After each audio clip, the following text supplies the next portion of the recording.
For as long as I can remember, some of my fondest memories as a child often involved the times I sat on my grandfather's lap, embracing whatever innocent stories we could get our hands on. Whether it was the grand scale in the Hunchback of Notre or the well-built romances found in Beauty and the Beast, it all just accumulated into a series of moments that, for one reason or another, have stuck with me forever, and I'm sure a good chunk of other people as well. However, growing up, I've noticed that many people try to distance themselves from these types of films in order to make room for more mature or psychological-driven stories. And while I can certainly see the appeal, at the same time I never really found myself completely able to let go of these childish fantasies. Maybe it's because of nostalgia, or because I'm an overly sentimental individual, but at the end of the day, there'll always be a special place in my heart for a simple animated short about a paper airplane bringing two people together. With that said, it makes sense that Mamoru Hosoda is slowly becoming one of my favorite up-and-coming film directors within the anime community, especially after experiencing everything that he's brought to the table.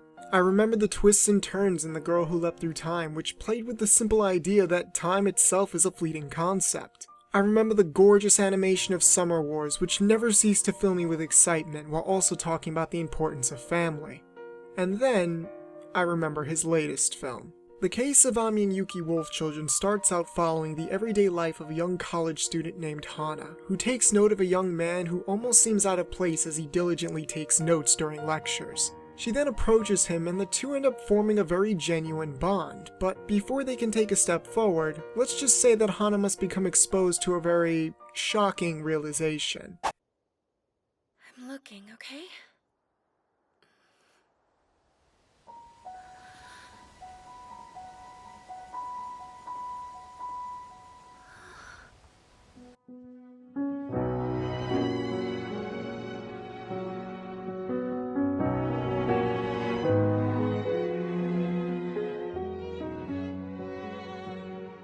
That's right, this young and mysterious man that stands before her is actually a werewolf.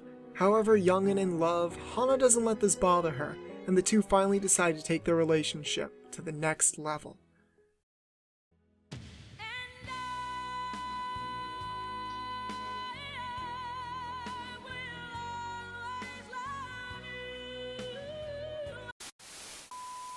As time passes by, Hana gives birth to two children named Ami and Yuki. However, before they can truly live out their days as a family, life throws them an unexpected tragedy, leaving Hana to raise the children, who are half-wolves themselves, all on her own. And this, my friends, believe it or not, is where the real story comes into play. Now, the idea of people falling in love with animal hybrids is a story that has been done numerous times before in the past, and sometimes to relatively insulting degrees. But unlike other films, Hosoda doesn't focus on creating a threatening horror-esque atmosphere, nor does he try to explain the origins of the wolf people themselves. Instead, he's a director who would much rather focus on the metaphorical implications that such a fantasy allows. In this film's case, the idea works twofold. On the one hand, you have a young girl and boy who are born into circumstances that they never asked for, while on the other hand, you have a mother who is left to care for children with problems that she literally knows nothing about. The film makes use of gentle panning shots and subtle cut transitions to show the passage of time, and effortlessly condenses over 13 years worth of story into a film that's just under 2 hours long.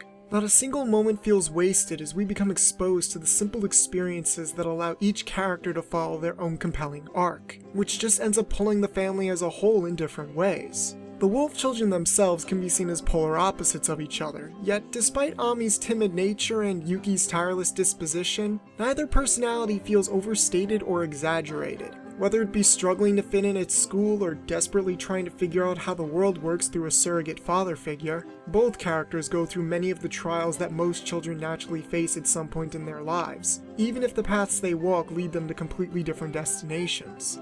Then we have Hana herself, who is in many respects a very ordinary woman. She provides for her children and constantly worries about them, but the fact that they're part wolves only makes her job that much more difficult. Ladies and gentlemen, I'm not a parent, nor do I pretend to understand the struggles of being one. But regardless, I'd have a hard time believing someone who said that it was an easy task.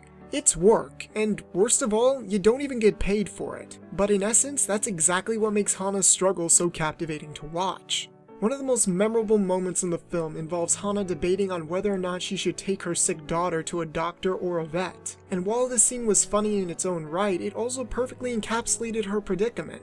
She is the person we look up to, enduring every crisis that life throws her way and responding the best way that she can with a smile on her face. Honestly, I feel like most parents can admire the emotional fortitude she possesses, while children can look up to her the same way they idolize and look up to their own parents. Wolf Children can definitely be considered Hosoda's most personal film, as it's possible he chose to approach this theme of parenthood as a means of reflecting his experiences with his own single mother, and the mothers he admired later in adulthood. This is further justified by the film's narration, which is done through the perspective of Yuki rather than Hana herself, adding a distinct layer of intimacy to this relatively simple story. However, I'd make the argument that Wolf Children is at its strongest through its eclectic use of silence. Despite superb voice acting from both English and Japanese language tracks, dialogue itself is fairly minimal. When something powerful or heartbreaking happens, Hosoda lets the scene play out for itself, as sometimes all you need is the rough sound of rain in order to convey proper emotional impact. When there is music, composer Masakatsu Takagi switches effortlessly between the film's lucid tonal shifts, complementing the upbeat moments with Disney-esque style orchestras while using gentle piano renditions when things slow down. In fact, some tracks on the OST even manage to act as a direct reflection to the turmoils that the characters go through.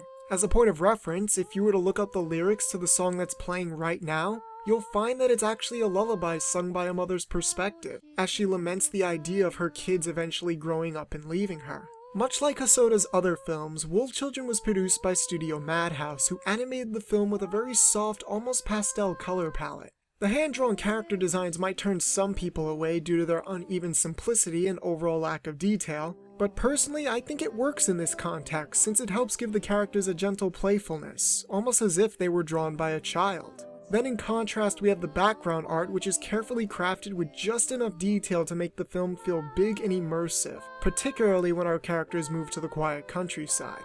It's here that we also get introduced to the film's supportive cast, who each play a role in broadening the horizons of the family on an individual level. Sadly, some characters only appear long enough to serve their intended purpose to the story, but even when they disappear from sight, their influence is still more than present. So with that said, what does the fox say?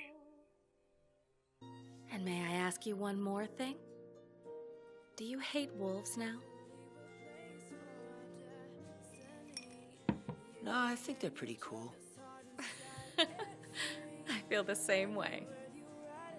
Overall, why should you watch this film? For many, Wolf Children will lack the colorful excitement that could be found in Summer Wars, nor is it as cleverly written as The Girl Who Leapt Through Time.